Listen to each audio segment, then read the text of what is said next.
Hi, this is Jenny Meissner. I'm going to be presenting my signature assignment, the ethnographic study on behavior management between Finland, China, and the United States.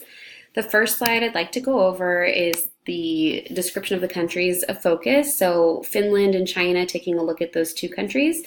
Finland's 2018 population was 5,537,364 people, which places Finland at the 116th rank in country population comparison around the world. 88% of Finns speak Finnish, 5% speak Swedish, and then the other 7% speak other languages.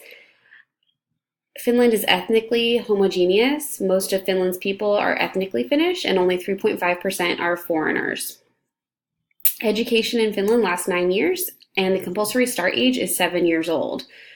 They have short school days, small class sizes, minimal homework, very engaging lessons, and no standardized testing. Also, teachers must have a master's degree to begin teaching in Finland. On the other hand, China is the largest country in the world with 1.4 billion people.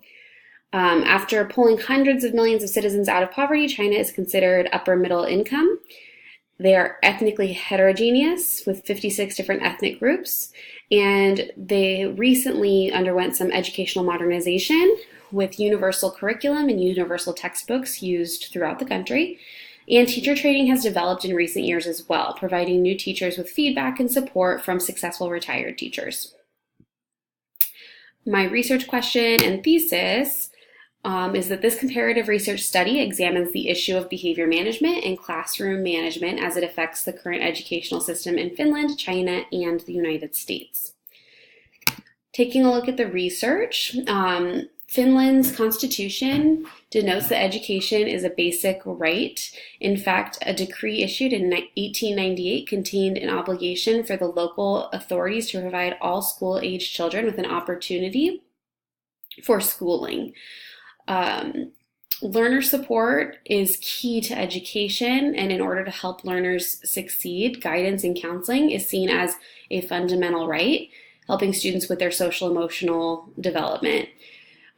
Teachers often have a growth mindset pedagogy for learners in the classroom as well as themselves, and researchers conclude that becoming aware of personal perception of classroom disturbances enables teachers to develop their personal insights, resulting in changed actions and behavior. In China, the national discourse centers around themes of equality, efficiency, rejuvenation, and quality. Education policy has developed to be centered around the equality and the democratic mission of education for every citizen. And in a 1998 study of 400 teachers in Hong Kong, student behavior management was the most significant stress factor for teachers.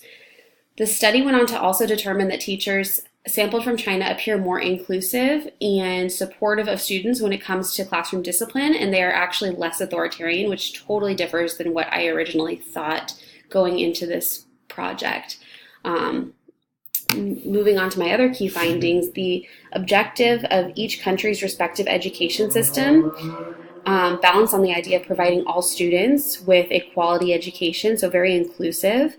All three of these countries address the barrier of education as disruptive and defiant behaviors, and each individual educational community has been looking at the difference between the pros and the cons of punitive and restorative behavior management strategies. A major difference in developing a plan for behavior intervention and support is the amount and kind of training that teachers receive in these countries prior to entering the classroom. And the teaching profession in Finland and China are actually both highly respected, which I thought differed a little bit from what is going on in America. But Finland, the teachers must have their master's, so it's a degree and a profession that is respected. People want to be teachers, whereas in China, that respect comes from the culture of the country. And my conclusion is that the United States and China could learn from Finland and see how standardized testing and class size affects student behavior and productivity. The United States and Finland could also learn from Chinese education system in developing restorative practices that work for a large and diverse population of students, especially considering that the Chinese classroom can have upwards of 50 students. And Finland and China could learn from the United States in better preparing their teachers for positive behavior intervention and supports, while also understanding if there are any consequences of just having strictly positive intervention, which is something that we are still considering in the United States as well. And that about does it. Thank you.